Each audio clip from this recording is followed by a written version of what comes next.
Okay, so these are the 2 bottles of pills that I want you to get. The one that says Moringa Pure, 1,000 milligrams. Take 1 in the morning, 1 at night.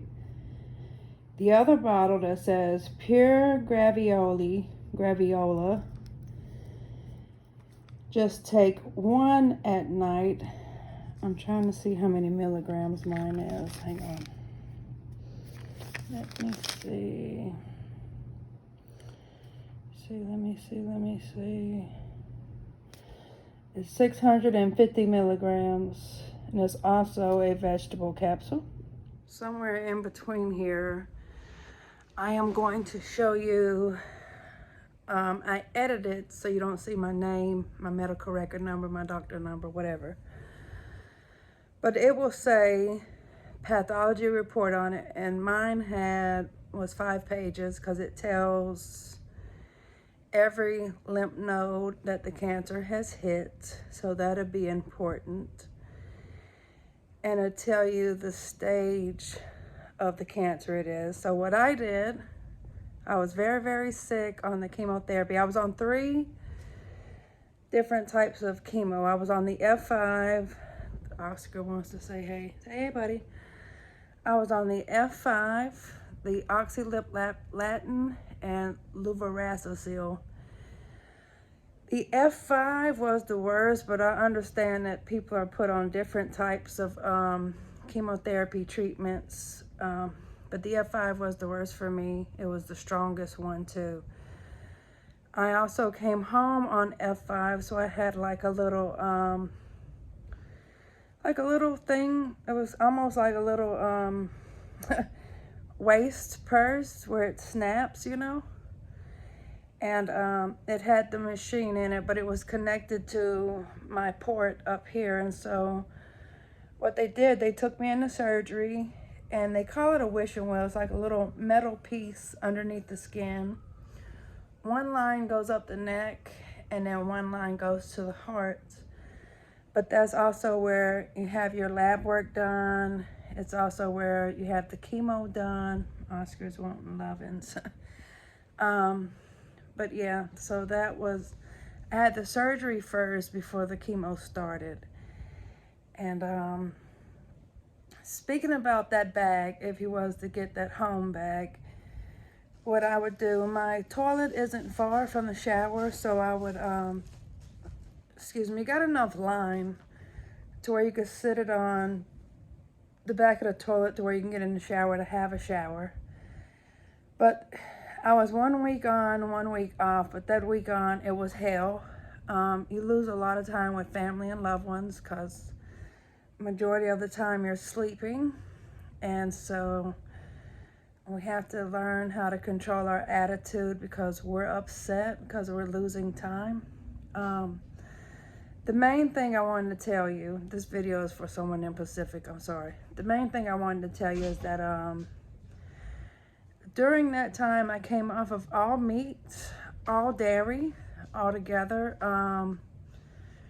The only thing that I could keep down is boiled eggs and boiled potatoes. So my oncologist said that was fine because I was still getting protein in my body through the eggs. So then I learned about the other recipe that I showed you, and I would make a big pot. So you make that big pot, you let it cool off, and then you put it in a Ziploc baggie so you could have some for the rest of the week. Put it in the freezer. There you go. Just empty the Ziploc bag, throw it back in the pot, heat it up.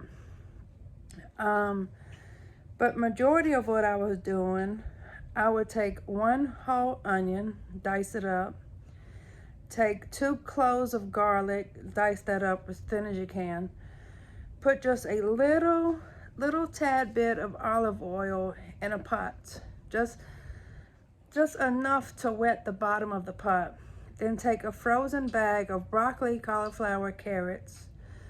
Put that over in the pot. Put your diced onion and your garlic over there and just let it cook till it's tender. And I did that the whole time. And I'm doing good. And when you are at home on the home chemotherapy, wherever you're laying at, just make sure you have a trash can on the side of the bed, because the machine, every few seconds, it and just hearing that noise would make me vomit. Am I leaving anything else out? Oh, gloves. So my chemotherapy messed up my neuropathy, so I had to have gloves. Even when I left chemo at the hospital, it didn't matter if it was summer or winter, I had to have on a big coat, gloves, thick socks, because once you walk outside the hospital and that air hits you, it feels like you're being electrocuted. Also, if you got hardwood floors, make sure you got on thick socks too, because your feet feels like electrocution when you hit the hardwood floors, even the bathtub. Trying to think of anything else. Just stick to those pills. Come off of all meat and all dairy, especially no sugar, because sugar attacks the body more. Try to have like a high fiber diet. If you can make dry beans, it usually just takes about 4 or 5 hours to boil a bag of dry beans. Your choice, you know, 15 bean soup, pinto beans, lima beans, it doesn't matter. Yeah, and make sure you got a good team of doctors too. I had a good team of doctors. And if you need to get in contact with me, my email is J as in Jack, D as in dog, U as in umbrella, B as in boy, B as in boy, 2551 at gmail.com. So that's my contact info. And I wish you well. And just remember, we do have a lot of anger built up in us because of that time that we're losing. And hopefully you're not far from your oncologist, because it just seems like you're steadily going in, either for chemo or CT scans or PET scans or this, that, and the third. So there you go. If you need any other information, let me know. And here's my pathology report.